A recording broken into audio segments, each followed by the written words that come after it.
বাংলাদেশের স্থিতিস্থাপক উন্নতির জন্য বিটপসির মতো প্রযুক্তিগত প্রশিক্ষণ জরুরি বলে জানিয়েছেন ঢাকায় জাপান দূতাবাসের minister deputy chief of mission তাকাহাসি Naoki.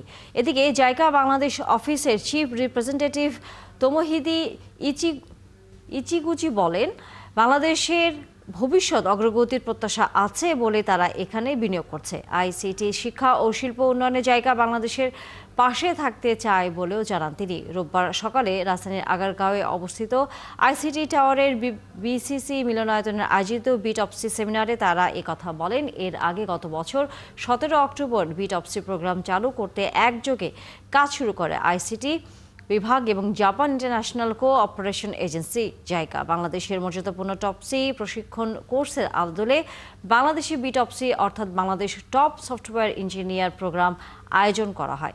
সর্বাধুনিক software প্রকৌশলের উপর প্রশিক্ষণ দেওয়ার মাধ্যমে তাদের সুপার আর্কিটেক্ট হিসেবে গড়ে তোলার লক্ষ্যেই এই কোর্সের আয়োজন। বাংলাদেশের উন্নয়নে আমরা জাইকা সবসময় বাংলাদেশের মানুষের পাশে ছিলাম, আছি এবং থাকব।